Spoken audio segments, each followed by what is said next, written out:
most people think they are middle class, but most are not, and that's costing them a lot of money.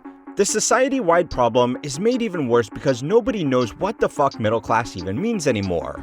I feel like you're really just in between a rock and a hard place, you know? You're in a spot where everyone's like, hey, you're doing better than, low class, you're doing great. The wealth of our middle class has been ripped from their home and then redistributed all across the world. He's trying to tell us he cares about the middle class. Give me a break. That's a bunch of malarkey.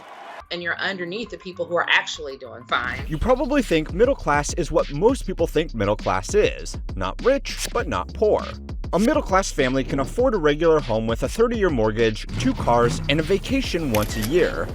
A middle class family has 2 people that work in middle management or run a small business. If they are lucky, you might imagine that one of the pair could stay home to look after the children. The middle class describes the largest share of people on the wealth spectrum slotted between the extremely wealthy and the working class. But you would find it impossible to give a net worth figure that is the cutoff for entry into any of these classes. There are 3 reasons why you are not middle class, and 3 reasons why this irrelevant definition is hurting your real financial situation.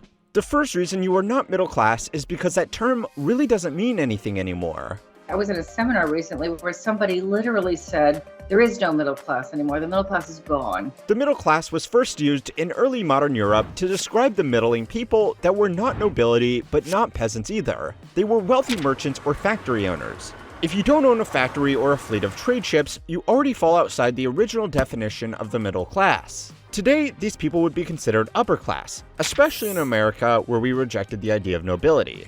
The middle class is a changing classification, and that change is usually decided by the upper class. In early modern Europe, the nobles needed a way to class people that were as wealthy as they were, but not considered as important. Today, the middle class describes people that aren't nearly as rich as the upper class, which is the old middle class, but also aren't poor. It's a definition so broad that it's practically useless, but it has changed a lot in a short span of time. Homer Simpson was once portrayed as a working class man. The show has a rigid adherence to episodic continuity, so the family has not changed at all in 33 years the show has been on air. The show may not have changed, but the world around it has. And slowly, the Simpsons family became middle class, then upper middle class. And today, with their single family home, 3 children, 2 cars, and a stay-at-home wife, they could be considered upper class. I don't know which I love more, being rich or hiding it from my husband.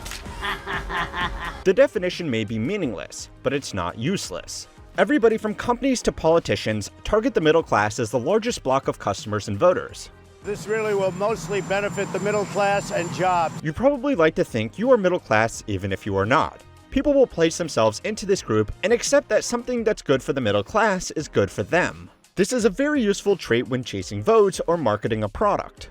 To middle-class Americans, That's all for the middle class.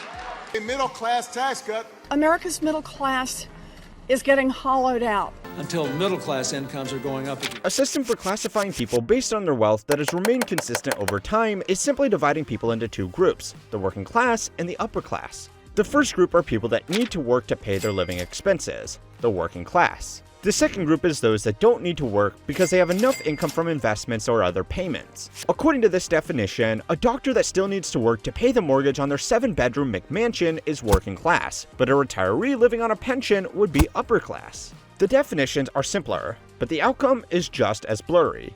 None of this would even matter if it wasn't costing you hundreds of thousands of dollars over the course of your career, and that's not hyperbole. So it's time to learn how money works to find out why social classes are stupid and only kept around as a useful tool to sell you stuff. The first problem with assuming you are middle class comes from the inherent spending and saving patterns it motivates. According to a study published by Bankrate, a financial services comparison and publishing company, 57% of Americans could not cover an unexpected $1,000 expense without taking on debt or selling something. People were being forced to borrow from retirement savings, take out a personal loan, put things on a credit card. This study is published every year, and the number of Americans in such a fragile financial situation has been slowly climbing, even though the $1,000 is worth less than when the report was first produced.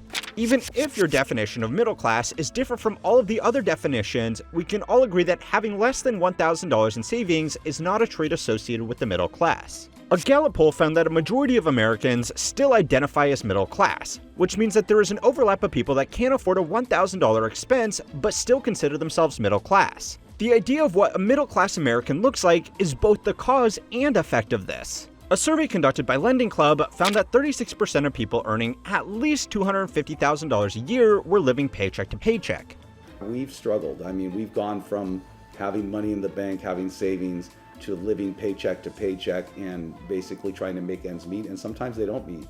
That income by most people's standards would put those people securely into the upper middle class, but they were still dealing with financial stress. A significant contributor to this financial stress was maintaining the image that people had of what an upper middle class lifestyle should look like. 2 cars, a well-furnished single-family home, and regular vacations are all part of an upper middle class income starter pack, but they are unaffordable in a lot of the areas that people work to make these high salaries. Here in San Francisco, that income would responsibly get you a 1-bedroom apartment and a basic car that you need to pay to keep locked up so that it doesn't get broken into. Those living conditions don't feel middle class though, so people overextend themselves because they think that if they earn what they think is a middle income salary, they should have a middle income lifestyle. This lifestyle assumption is the second way that thinking you are middle class is hurting your real financial situation. It makes you less likely to pick the right job. Some of the best job opportunities in America right now are roles that people associate with the working class. Trade jobs, trucking, farming, and oil work can all make more money than most white-collar jobs in an office. A lot of young people dismiss these careers as something they would only consider if they didn't make it into college, because they don't want to be working class even though they can make a lot more money and take on less debt pursuing one of these options. Skilled laborers become more and more scarce, companies will become more desperate and out of necessity pay more. Also, the longer that you work in the trades, the more money you tend to make. There are pros and cons to white-collar professional work and blue-collar trade jobs, but working your way up a corporate ladder is not as guaranteed as putting in some high-paying hours with a good trade. But too often, it's dismissed because people think they are better than that, when really, they are probably not. And that's because of the second reason you are not middle class. In a throwback to European nobility, that status is becoming hereditary. According to studies published by Georgetown University, Pew Research, and Harvard Business Review, the biggest predictor that a child will have financial stability in their adult lives is not their academic ability, but the wealth of their parents. Wealthier parents can provide better opportunities and remove financial burdens like paying out of pocket for college or saving for the down payment on a first home. Children of wealthier parents also have soft benefits that, according to research, can make a big difference. Just being surrounded by social networks of people that are also financially stable means that wealthier children are more likely to know the basics of building credit, saving for long-term financial goals, and avoiding common financial mistakes. Certain social studies have argued that this advantage goes even further. Children of wealthier parents have less to prove and are therefore less likely to spend recklessly on conspicuous consumption, and they are given learned social skills that help them perform well in a professional environment.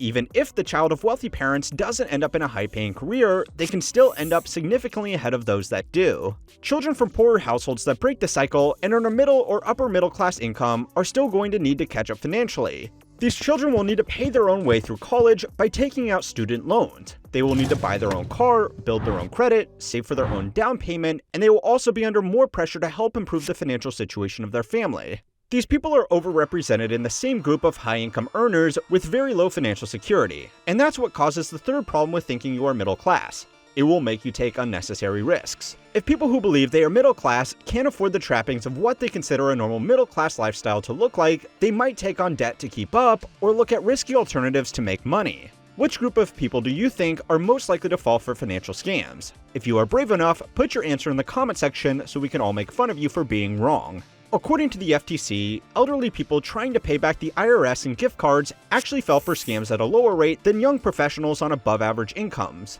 Younger adults were 330% more likely to fall for investment scams in particular. Texting, snapping, messaging on social platforms, that's how they communicate. And scammers love that. Right? They're on all of those platforms. They're on all of those networks. Everybody wants to get rich quick, but people with high incomes who have still fallen behind what they think of as a middle-class income life need to get rich quick just to keep up. Any investment promising 100% annual returns is clearly a scam, but someone who thinks they ought to be middle class has the right combination of enough income and enough desperation to fall for these cons on the slim hope that they may work. Even less blatant scams are targeted exclusively towards people who they think should be further ahead in life because they are middle class.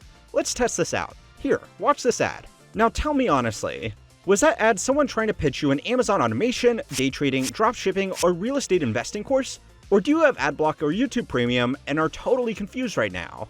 If you are in the former group, it's because according to my own community poll, you are the prime target for wanting to make extra income to improve your financial situation. Even people who don't fall for scams or pay for shitty courses pitched by hustle bros are still more likely to have aggressive stock portfolios or partake in risky strategies like house flipping, options trading, or cryptocurrency investing.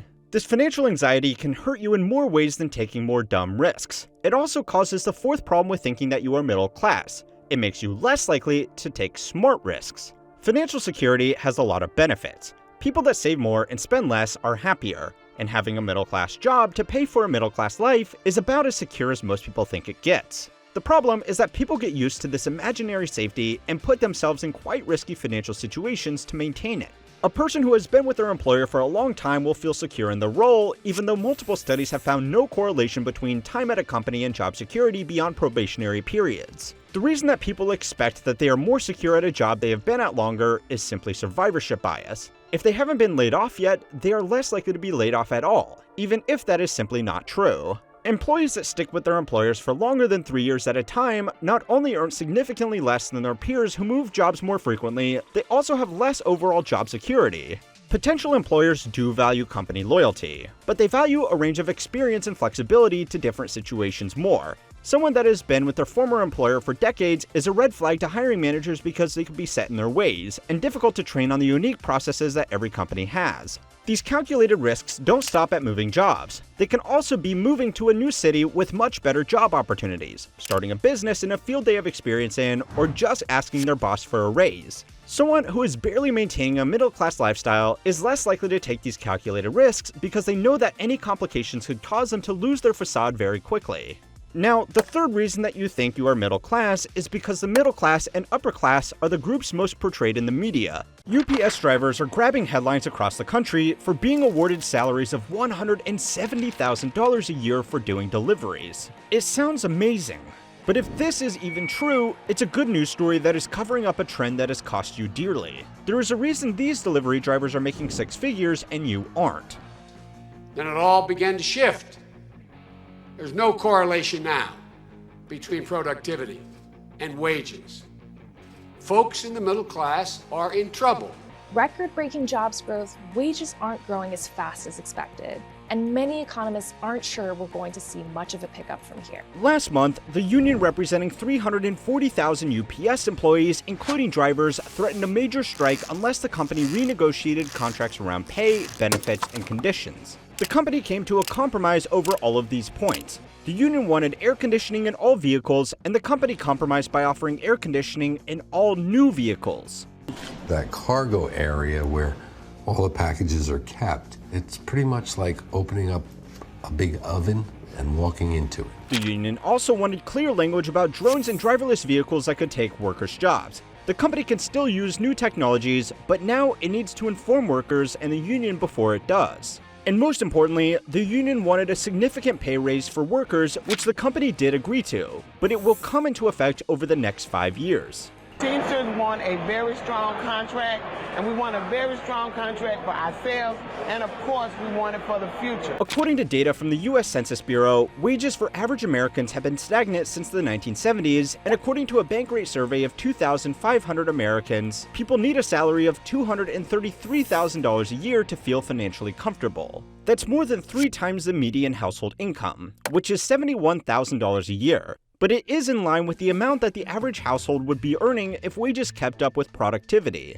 If that did happen, the $170,000 that UPS drivers negotiated would make them below average earners like you would expect unskilled drivers to be. But instead, their incredible earning power is making headlines. There are 3 reasons why UPS drivers are making this much money, and 3 reasons why you are not. The first reason is that the earnings of UPS drivers have been exaggerated, but not in the way that you would expect. What do you mean by that? The media being the media has taken the number at face value. $170,000 a year. Will soon earn an average of $170,000 a year. Top-rate drivers for UPS will now be earning $44.26 per hour. At 40 hours a week, 52 weeks in a year, that is an annual pay of $92,000, a good income, but $78,000 less than what is being reported. Base pay is going to continue to increase over 5 years to $49 an hour, which would make annual pay $102,000 a year. Another $23,000 has been negotiated for full-time drivers as a contribution towards the company's pension plan. The company also provides good medical insurance to workers and their families. The fourth component is rates for overtime, which will now be more than $60 an hour. By adding everything up, the company and the union have estimated that the average driver would need a $170,000 a year job to replace their delivery job. That might be a distinction without a difference, but there is a reason you have been hearing so much about it. The union wants to broadcast this success because it is a great result for their members, and it can attract more people into the industry to join the union to negotiate for the same deal. UPS workers should be paid more and have more benefits. I don't know. Then we're going on strike. Wait, let's talk it out. For starters, all UPS union employees should receive a $275 hour raise this year. Okay, really? Okay, sign here. UPS, the company, is also doing a lot of press around these negotiations because they know it is great publicity for their company when it's getting harder to attract new workers in difficult blue-collar jobs like trucking. Most of the stories don't mention that most UPS delivery drivers are not full-time and won't receive the same benefits. The strong earning potential of full-time drivers is the best tool the company has to keep its part-time workforce happy with limited hours, limited benefits, and limited pay because they are holding out for the hopes that one day they can become a full-time driver and make the money they kept hearing about. Even drivers that do make it to full-time are going to work extremely hard for their money. To make the $170,000 package that is getting so much press, a full-time UPS driver needs to work an average of 15 hours of overtime every week. Delivery drivers and truckers already work unusual hours, so reports of these roles putting significant strain on family life and a healthy lifestyle are common.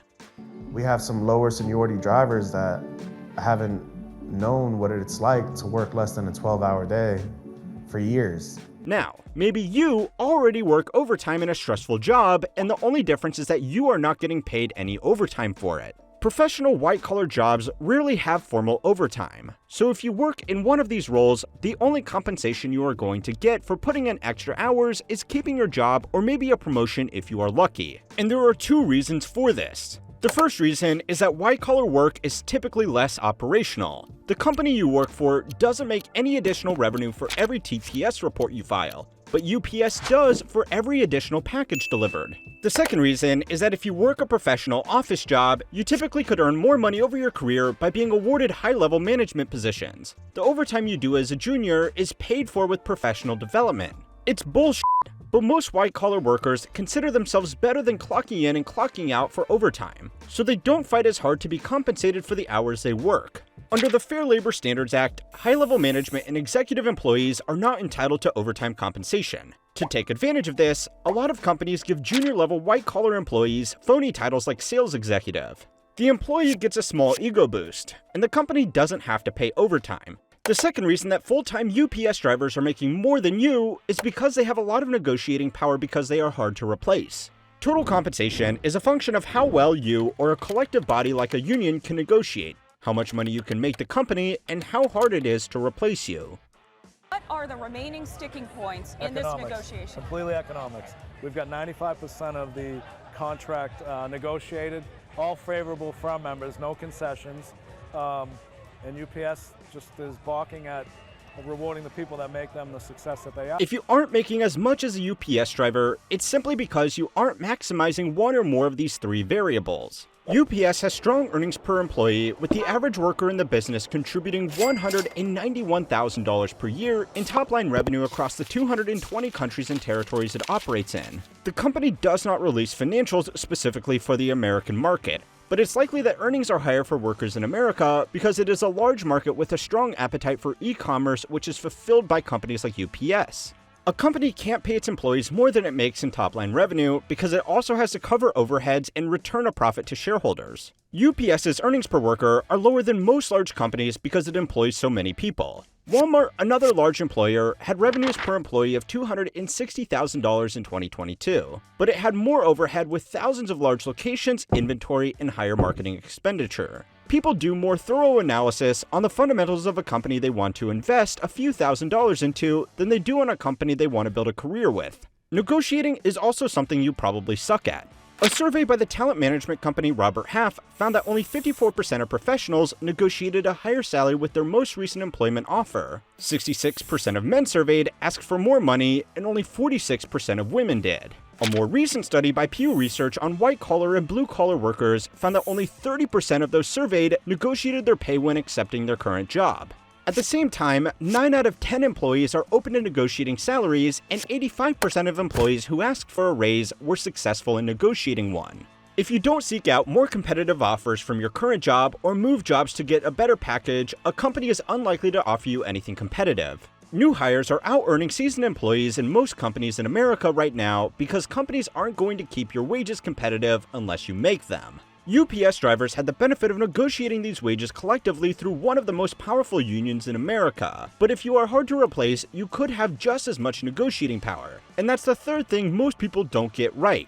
They don't make themselves hard to replace. Driving for UPS sounds like a straightforward job, but drivers are expected to keep strict schedules and practice the 340 methods of the business. These methods tell drivers the most efficient way to do just about everything, such as buckling their seatbelts with their left hand while turning the ignition with their right hand to save precious seconds after doing a delivery. A neurotic attention to detail increases deliveries per hour and reduces accidents and damage to cargo. A driver fully trained on these methods will deliver twice as many packages and have half as many cost-incurring incidents as an untrained driver. But it takes a lot of time and money for drivers to become familiar with this long list of best practices. It might not look like high-skilled work, but a fully trained driver will generate more revenue and will be harder to replace than you will be if you are hoping to get a job as a graduate professional. Colleges across the country make millions of new graduates every year, but a skilled UPS driver has to be made in-house, and their knowledge of the company's operating methods is worth more than most business degrees. The third reason why UPS drivers are earning six figures and you aren't is because we can't replace them.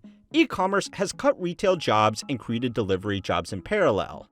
A lot of other jobs since the 1970s have been offshored or automated. Delivery drivers haven't been affected by either, yet. Automated delivery drones and driverless trucks were a focus of union negotiations, but the most cost-effective way to get packages delivered over the crucial last mile is still a person in a van. My concern is that AI won't be able to account for the things that a human can. I've got years of experience. I know to look down the road a mile to see potential hazards.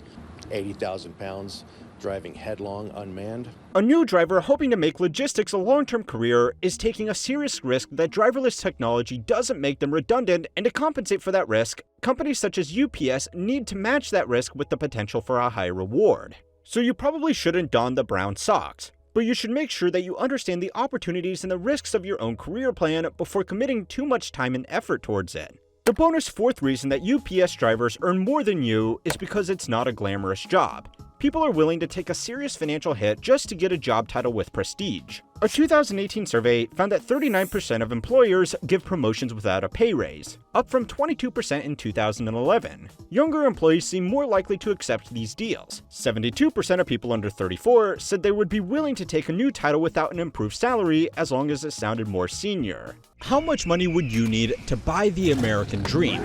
Not how much would you need to make in order to afford the repayments on the American dream.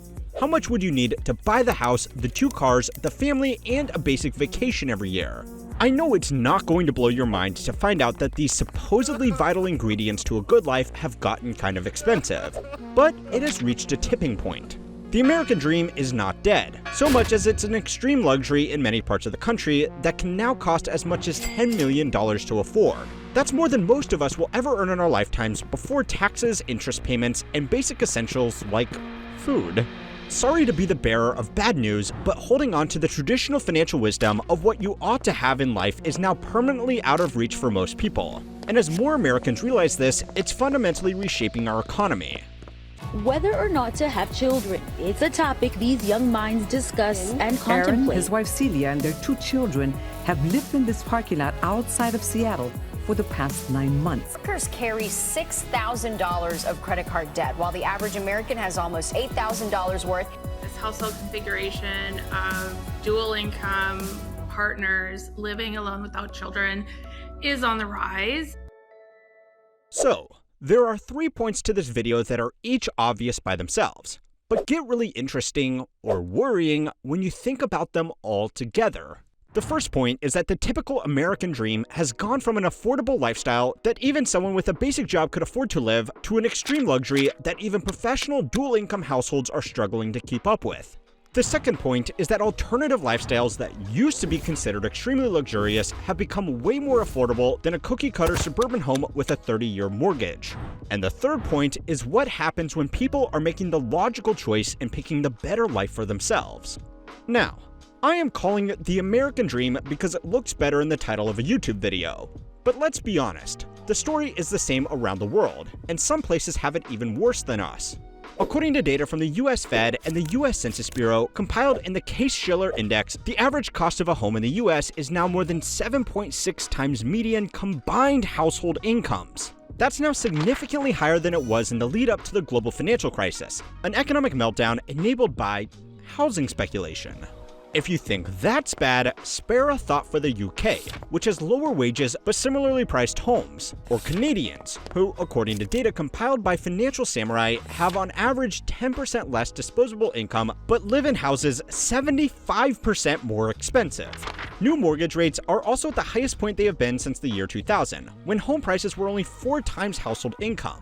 The average person, even if they have a full-time working partner, cannot reasonably afford to purchase an average home at current prices with current interest rates without paying more than half of their before-tax income in interest. That's before principal repayments on the loan, and before income tax. In reality, the average bank wouldn't even write this mortgage because it would be financially irresponsible. Now, housing is expensive. You don't need me to tell you that. But every other part of the American dream has somehow become even more expensive. The cost of a car, a basic college degree, insurance, and medical care have all outpaced inflation, which is also at decade highs. The only way to keep up with these prices is to be benefiting from them. Every chart related to your personal finances is up and to the left. But investment asset classes are up even more. The average house is now earning more than the average American in capital gains that are taxed more favorably, and the stock market continues to break new records.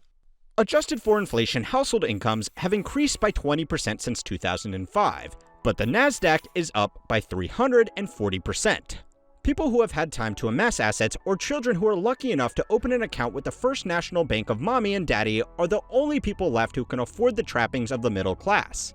But this isn't yet another video telling you how financially f***ed you are. I actually have good news, which is that more young Americans than ever are opting out of the American dream as the price to buy a rundown family home can buy them a much better lifestyle by just rejecting traditions. There's one expense that has grown faster than all others, so much that it has become a status symbol even though it's technically free, and that's having children. According to data from the Bureau of Labor Statistics, the inflation-adjusted cost of raising a child has increased by more than 50% since 2000, and some of the biggest expenses are now 250% of what they were 24 years ago. This data was collected for husband and wife families, so it averages out the cost of one partner needing to take time off work to look after children. The reason this is happening is because less people are having children. Young working professionals earn too much to be eligible for most child subsidies, but too little to really afford to raise children. The only people that can afford to have children are very wealthy people who don't care about spending thousands of dollars a year on the best preschools and paraphernalia for their child. This means that only expensive, high-end services catering to the children of affluent families can count on a reliable stream of business, so the expensive options are the only ones that last in the market. There is also a large group of people with lower incomes that still have a lot of children, but according to the US Census Bureau, that's partially why America has higher rates of child poverty than elder poverty. A study by the Tax Foundation found that married couples with children were the fastest shrinking group in middle-income percentiles because people couldn't afford to raise children. The Tax Foundation is a think tank that lobbies for lower taxes and lower government spending, so they might have an agenda with this report. But the numbers don't lie. People want to have children, they just can't afford to. Because even though it was something that people just assumed they were going to do in previous generations, it became one of the most expensive luxuries in our modern world. But just as everything you need to live a normal life is becoming prohibitively expensive for normal people, previously luxurious alternatives are becoming much cheaper. Remote work has allowed a lot of young people to get a job or sometimes multiple jobs at the same time and then do them from anywhere in the world. Traveling the world full-time or living in a cheap but exotic destination was the reserve of the jet-set class just a few years ago. But now almost anybody can do it while saving more money than they can get in a major city. These so-called digital nomads have gone from a small niche group to a major component of the workforce in less than a decade. A survey conducted by the workforce intelligence firm MBO Partners and published by the Harvard Business Review found that 17.3 million American workers now describe themselves as digital nomads, representing a 150% increase since 2019 alone. In this survey, digital nomads could include anybody from the tech worker sailing around the world, submitting their code once a day via Starlink, to a traveling nurse living out of a van, to someone who simply moved to a more affordable city temporarily to work remotely. In their research, the team for HBR found that the number one reason that people were pursuing this unrooted lifestyle was because they couldn't afford a more typical way of life. And if they were going to be uncomfortable both physically and financially, they would rather be uncomfortable while seeing the world. The sacrifices that you need to make to hit the road are much smaller than they used to be too. Remote jobs are still hard to land, but they are not nearly as hard to find as they used to be. Some people in remote work heavy fields like technology, data, or media creation have even created forums about doing multiple full-time jobs at the same time to make several full-time incomes. Living in a different country has also become a lot easier. Some popular centers with budget-conscious digital nomads are safer, cleaner, and have better amenities than American cities that are unaffordable. Some countries are so welcoming to young remote workers that they have even started offering digital nomad visas to simplify the legal and tax considerations of working in another country. Even if you feel lonely and want to see your friends and family frequently, saving $2,000 a month on rent buys a lot of plane tickets on budget carriers, since airline tickets are another thing that have noticeably become cheaper while everything else is getting more expensive. There are still hardships with living abroad, but they are getting easier every day, all while the American dream is getting harder. Now, not everybody priced out of living a normal life is pursuing such an adventurous alternative. There are some people that have been able to make the best of a bad situation, but there are far more young people across the world who are just giving up. In a time when the average American can't afford an unexpected $1,000 expense, luxury good companies selling $5,000 handbags or $10,000 watches are making record profits. This is because of a phenomenon known as doom spending. If you have worked hard in school, landed a good job, worked for 10 years, and are no closer to owning a home of your own, it's reasonable to want to see some kind of reward for all of your hard work. If you can't afford a sensible purchase to treat yourself, you could at least buy something that makes it look like you have some kind of financial stability in your life. It's not logical, but these companies don't make billions of dollars selling $2,000 shoes by appealing to logic. Doom spending is all a part of a bigger trend of people just giving up. In countries like China, where competition for housing and other essentials is even worse than here in America, there is a lying down movement. Young people are not going to work or school and are lying flat all day playing video games and relaxing. The trend was such a threat to the country that the government banned the term on all social media. And that might be the most important part of the dying American dream. What happens when everybody gives up on it? The American dream only works if most people believe in it to keep the system going. Maybe the boomers had it coming as they voted for policies that benefited them above their children, and now their children don't want to keep their system going. But I am sorry to tell you that most boomers are going to be dead before this really becomes a problem. It's hard for Americans to stop paying tax if they go and work in a different country, because we are one of the only countries in the world that still taxes its citizens even if they live abroad. But for other countries, losing workers who are moving elsewhere for a better life has already become a major drain on the systems that are funding their aging populations. Even if young Americans are trapped by Uncle Sam, they may not pay him as much. To be comfortable in a city like San Francisco, where the median house price is almost $1.3 million according to Zillow, experts estimate that you need an income of around $300,000 to live a comfortable middle-class lifestyle, if it could be called that. To sustainably fund that level of income in retirement, you would need invested assets of around $8 million outside your primary residence. The federal tax and FICA on that income for a single filer is $87,000 combined. But people live in San Francisco because they can earn that much in the area. But more people in these high-end jobs are willing to take a pay cut to work remotely in cheaper American cities, or a cheaper country. Google cut some of its workers' pay by 25%, and some of its workers were happy to accept it because they could work from somewhere that was 4 times cheaper. The federal tax in FICA on a salary of $225,000 is only $59,000. Which means after state taxes, this remote worker would only be really taking home $35,000 less every year. But the tax system misses out on about the same amount. But when even these workers at the very top end of the labor market can't earn enough with their work to catch up to other people, you can't really blame them for giving up on the American dream. I love the smell of commerce in the morning. What's the difference between a workaholic and someone who works hard? A workaholic is someone who does it compulsively, who can't not work, who feels very uncomfortable at any point where they're not, and who has difficulty, relaxing, and it affects the parts of their lives that aren't about work. What if our survey found that 87% of people put more energy into work than their personal lives? Let me know when your whole life goes up in smoke. When is this time for a promotion? It's Wednesday. Everybody works on Wednesday. Okay, can I borrow your... What would you do if you had $1 million? If you are anything like my personal hero Peter Gibbons, you would choose to do nothing at all. You would sleep in, go fishing, and watch kung fu movies all day. This attitude is apparently less popular than you might imagine, with new studies finding that most high-income earners are choosing to stay in their jobs well after they have made enough money to fund their desired retirement. But why? In a time when most American workers can't even reasonably hope to retire, why would people with the option to live a life their peers could only dream of choose not to? This is America. Pick a job and then become the person that does it. You all know that I hate dragging out the answer to a question just for the sake of watch time. So the simple truth is that people are both addicted to their work and feel as if they can't leave. And I could work here for years. Years.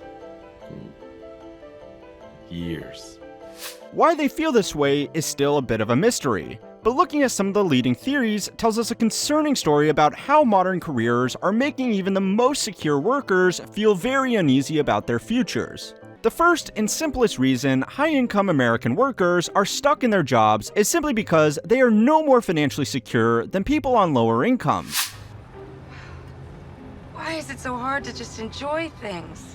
A joint report by industry publication Payments.com and Lending Club found that more than a third of households earning over $250,000 per year dedicate nearly all of their income to household expenses and would not be able to cover basic necessities if they had skipped just one paycheck. The report found that 55% of millennials in these high-income jobs were struggling mainly because they were focused in high-cost-of-living areas, but even older high-income earners were not immune from spending their money as quickly as it came in. If you can't afford to quit your job, you can't quit your job. Simple as that. I love my job. I love my job. I love my job. You are watching a business and finance channel on YouTube, a website where you could literally be watching anything else, so I probably don't need to tell you how bad of a situation living paycheck to paycheck can be. Beyond the financial insecurity that comes with not being able to cover surprise expenses, it can also seriously hamper your career progress. High-income earners earn their high incomes because they have a rare set of skills that businesses are willing to pay a lot of money for. Sometimes these skills can be so in demand that businesses are willing to compete against one another for each other's employees. If a high-income earner living paycheck to paycheck gets offered an even better job that requires downtime between leaving and their existing job, they may end up needing to turn it down, or at the very least, take on debt, further cementing their dependence on their job. There is a great clip in the movie Margin Call, where a trading floor manager reveals how he spends his $2.5 million salary. Will, did you really make $2.5 million last year? Sure. How did you spend it all? That was quite quickly. You learn to spend what you have in your pocket. I have personally worked with VPs and MDs that have earned this kind of money, that this scene was not a work of fiction. Even people that you would expect to be really good with money, seeing as how it's their entire career, can spend it on the stupidest shit. Alright, maybe I've been a bit unfair so far. People living paycheck to paycheck are not really addicted to work any more than they're addicted to breathing. They do it because they just need to. I've had some experience with this. They look like they could fly. And it's not about the paycheck, it's about respect. It's about looking in the mirror and knowing that you've done something valuable with your day. And yes, all of these high-income earners who are broke could make some changes to put themselves in a much better financial position. But they are adults, and how they live their life is up to them. If anything, they are addicted to spending, not to working. Of all the drugs under God's blue heaven, there is one that is my absolute favorite. And I'm not talking about this. I'm talking about this. The people who are addicted to their jobs fall into one of three categories. The first are people that just love what they do. They work in a field that they find very interesting and are normally surrounded by like-minded people. The engineers on a Formula One team are paid very well, but I am sure that there are some of them there that would do it for free, just because of how exciting they find the lifestyle that comes with working in this kind of environment. Good for these guys if they can find jobs like this, and not turn it into something they end up hating.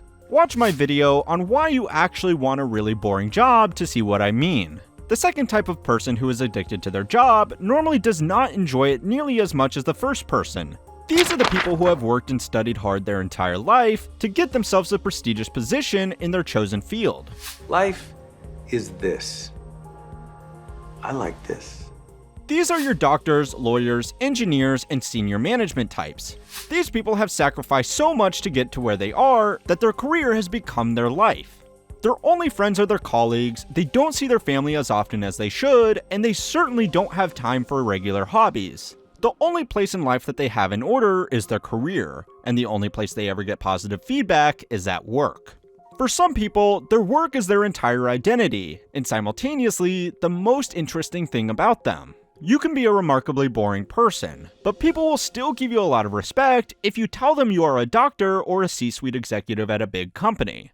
Humans are ultimately praise-driven beings. If you are seen as a big swinging dick at work, everybody praises your efforts, gives you respect, and lets you guide projects. It can be very hard to give that up just to go back and mend the other parts of your life that you have neglected to focus on your career. The saddest part of this is that these people might hate what they do, but they do it anyways because it's much easier to justify a very unhealthy lifestyle if you are making lots of money.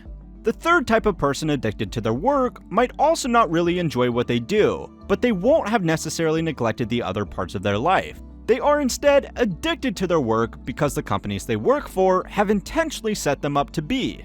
Golden handcuffs is a phrase that is all too familiar amongst high-income earners in corporate America. Top talent is quite rare and hard to find. It is also expensive. Most senior executives and advanced specialists are not performing at their best for 6 to 12 months after starting with a new company. It takes time to learn new systems, new names, new projects, and a new culture. This is a problem because most people at the top of their careers will know that long-term it is financially much more rewarding to change jobs every 2 years. Companies do not want to pay people like this for 12 months of training just for them to jump ship as soon as they get a better offer, so they set up incentives for them to stay. This mostly comes in the form of deferred payments or bonuses that are only received for work done some number of months in the past. A high-income earner will always get their base salary, but bonuses in certain roles can be as much as 4 times that base pay. A great deal for you if you can land this type of job and perform well in it. The only catch is that these bonuses are paid out to you at some point in the future. If you quit before that time, you get nothing. Of course, the sinister part of this is that by the time you have worked long enough to get your bonus from your first year on the job, you will have 2 more years of bonuses in the pipeline that you will be eligible for in another 2 years' time. It is very easy to get stuck on an endless career treadmill, chasing a carrot that is always a few months away. Companies have other tricks to keep their top employees around, and this can often lead to people working in jobs that they hate. Working jobs we hate, so we can buy shit we don't need. Even if they don't need to, just because they would feel silly quitting now and leaving a bunch of money on the table. People in certain finance communities call this 1 more year syndrome, as in 1 more year I will get that big bonus, 1 more year and I will be able to afford a vacation home in retirement, 1 more year and I can fly business class on all of my retirement vacations, 1 more year and I will have a bit more financial security in retirement, there will always be reason to work just one more year, even for those people that do not really need the money to support themselves anymore. One more year quickly becomes a decade that could have been spent enjoying the lifestyle that they have worked so hard to achieve. The golden handcuffs can sometimes be self-inflicted as well. How do they feel? Tremendous. A lot of very highly paid jobs are extremely specialized. There are only a few dozen engineers in the world that can oversee deep-sea oil drilling projects, and their work depends on them constantly keeping up to date with the latest drilling techniques and industry standards. These people are paid extremely well, but if they ever quit, their skills will quickly become obsolete, and they will find it almost impossible to secure a role like they had before. For people like this, there is no trial run at retirement. There is no taking a year off to relax or try out a new business. They need to be committed to their career until the day that they step away. Money can solve a lot of problems, but unfortunately for many, it can't solve the problems of being stuck in a job that you hate. Although, maybe they should feel lucky that their companies value them enough to literally trap them into their jobs, because for everybody else, companies have stopped caring about how long they stick around. You were born, you are nurtured up to whatever, you're 6, then you get sent in the kindergarten and school, and by the time you're 18, you come out and you go to college. By the time you get out of college, you get a job, and then you retire with whatever, 65 or so, and then you enjoy your retirement somewhere at a hot place, right? That's been the model of the past. That's not working. That is absolutely not working anymore, in every respect. Go to school, get good grades, get into college, become a professional, and work your way up the corporate ladder until you can retire with your savings or a pension. That's the plan for a lot of people, and despite what a lot of hustle bros on the internet might tell you, now that's f***ing insane.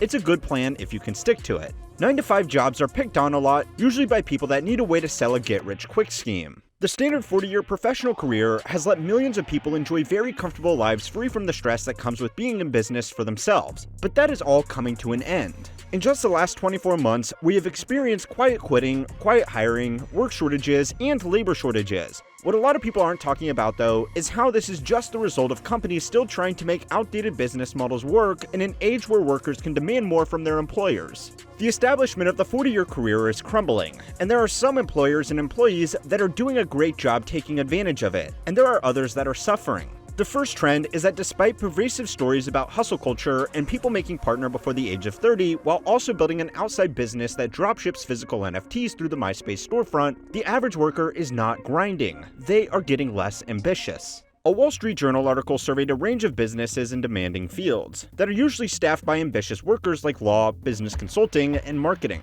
The companies all reported challenges with getting their employees to go above and beyond, which is really corporate speak for working late and coming in on the weekends. A law firm told the Wall Street Journal reporters that typically they would have no problem getting junior associates to do extra hours to make sure time-sensitive work was completed for their demanding clients. But now, new associates have started saying no to working weekends and late nights, which is forcing the partners to bring on more staff and do the extra hours themselves. Which, let me say this, as a former investment banking associate that has put in my fair share of weekends to suck up to a partner, this is one of the most beautiful things I have ever heard. It's wonderful. It's marvelous. I'm squeaked. This kind of thing would never usually happen at places like this because elite legal and financial firms have an up or out policy with new associates, which means that within their first 2 years, they get promoted to senior associate or they get asked kindly but firmly to leave the firm. Unfortunately for the partners, they can't afford to get rid of new graduates because of worker shortages, so they have lost the threat of termination and the reward of promotion isn't as appealing as it once was either. In the same article, an insurance firm told the Wall Street Journal of the difficulties they had been having with getting people to accept promotions. Managers often had to coax their staff into accepting more senior positions because the staff were preferring to stay in their current roles where they could manage their work-life balance. When workers are more afraid of being promoted than being fired, it's a clear sign that things are changing. In 2020, millions of people who were never allowed to before started working from home. By avoiding the distractions of the modern office, a lot of people realized that the tasks that they were completing as a part of their jobs were that of what the anthropologist David Graeber would consider complete bullshit. Most of the office jobs had workers performing tasks that fell into one of the following categories outlined in the book by the same name. Flunkies who only serve to make their superiors feel important, i.e. receptionists, administrative assistants, and doormen. You don't need someone to hold the door for you when everybody is working from home, and a sales platform switching board to do most of the day-to-day work of a receptionist. Box tickers who only exist to create the appearance something useful is being done, like reading company newsletters or organizing company culture events. And taskmasters, who exist to make themselves look busy by standing over their subordinates to keep them on task, but only ever end up distracting those workers or slowing them down because they themselves don't want to look like they have nothing left to do. Most jobs in the modern office involve doing some of these tasks, but by working from home, there's less need for them to exist. A lot of employees very quickly found out that they did not need 40 hours or more in the office every week to get their work done. They could just finish it in half the time, and all the other hours were wasted on pointless meetings that could have been an email and any of the other bullshit tasks that modern workers partake in. Work from home did not get rid of the goons, who were people like corporate lawyers who only exist to protect the company from other goons, or the duct tapers, who are the people that spend all of their time fixing the problems of everybody else. So if you want bullshit job security, try and make yourself one of these. For the employees that found a whole lot of extra hours in their day, they now had to decide what to do with it. An internal survey of 3,000 workers conducted by the software firm Qualtrics has shown what it was that people decided to do. 40% said that work had become less important to them in the past 3 years, and that they would prefer to spend the extra hours exercising, cleaning their home, going for a walk, or sleeping when they had the opportunity to. 25% said that work had become more important to them, and that they would look for additional responsibilities to take on in the spare hours. Most of all, 36% said that their career ambitions had waned, and that the typical progression of climbing the corporate ladder had become less important to them over the past 3 years. Those are some pretty smart workers, and it was creating the same problem that the prestigious legal firms and investment banks were complaining about too. Most people are no longer willing to work extra hours and accept additional stress to chase a promotion, and a lot of workers won't even accept a promotion if they are offered one because climbing the corporate ladder is not as appealing as it once was. There are 4 reasons that business analysts have identified as the leading causes of this trend. The most damaging to traditional corporate culture is that people no longer see the financial benefits of moving up the corporate ladder. Typically, managers and senior executives earn more than their subordinates, but modern salespeople, tech workers, and tradespeople are bucking that trend, especially in high-demand industries. A lot of workers are preferring to reskill into an in-demand role, where they can earn variable compensation based on the overtime hours they put in and the performance they achieve. People with experience in tech, pharmaceuticals, or finance could become managers, or they could cross-skill into sales and become salaried plus commission reps. They will get a lower base wage, but even average performers can earn $250,000 to $500,000 a year in commissions, putting them well ahead of any mid-level manager in the same industry. Doing a role where they are not responsible for the performance of any subordinates also means that they are free from the stress of dealing with workers who don't want to put in any overtime or work towards getting a promotion. Instead, they are only responsible for themselves and their work. If they want to make a lot more money one month, they can hustle like crazy and work on closing more sales or doing more overtime. If they want more work-life balance, they won't be letting down a team beneath them. Skilled, non-managerial roles in certain fields and sales roles are also safer during financial slowdowns as compared to middle managers. A company can operate without team leaders, but it can't operate if nobody is selling its product. For young workers who have lived through 2 big downturns during their careers, a job that is safe during bad times is more valuable than a job that pays a little bit more. Some really cunning workers have made junior jobs significantly more lucrative than managerial jobs by simply working 2 of them. Working from home has kicked off a new trend that is particularly popular with tech workers who work 2 full-time jobs with 2 companies simultaneously and take home 2 salaries. Entire online forums have sprung up in the past 2 years for workers to discuss this practice and share tips and tricks on how to find jobs that can be done in parallel and keep up with the workload once they've secured the roles. Some people on these forums claim to be working as many as 5 jobs simultaneously by committing 60 to 70 hours a week in their home offices. Just one job can be a lot of work, but highly experienced employees have claimed that the workload and stress of working 2 or 3 junior development roles is still less than working 1 senior development or team lead role. For motivated workers that want to put in the hours, the multiple job route is more financially rewarding, and it provides them additional job security because if they get laid off from one job, they still have 1 or 2 salaries to fall back on. Ever since COVID started, what we've seen is that candidates are really only taking remote or hybrid jobs. To be competitive in this market, companies really do have to be either hybrid at the minimum or provide remote work opportunities. Reason number 2 is that modern workers have more entrepreneurial ambitions than the generations that came before them. The biggest selling point for young workers in the most prestigious firms in the country are not career advancements, but instead the exit opportunities. From my own experience at 2 different investment banks, most junior bankers do not want a career in investment banking, no matter how well compensated some senior bankers can be.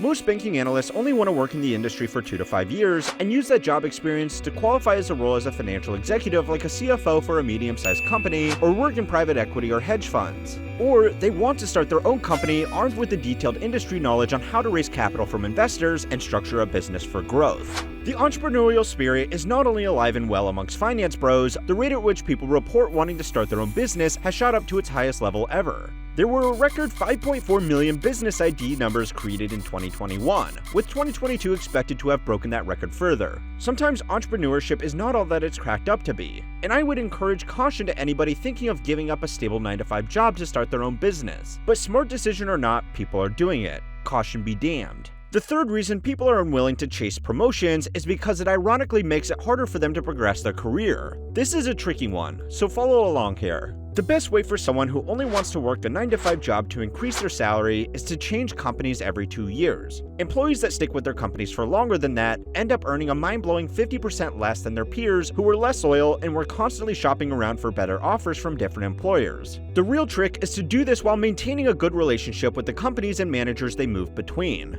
Getting a promotion in a company resets the clock on when a smart employee can switch companies without leaving a bad impression with their current employer. If someone is planning to make the scheduled job hop, but they are only a month into their new role after receiving a promotion, they are unlikely to get a good reference from their outgoing company, because now that company has to find a new employee for a job that was only just filled. A bad reference from a frustrated ex-manager will make it harder to land the new job and negotiate a competitive salary.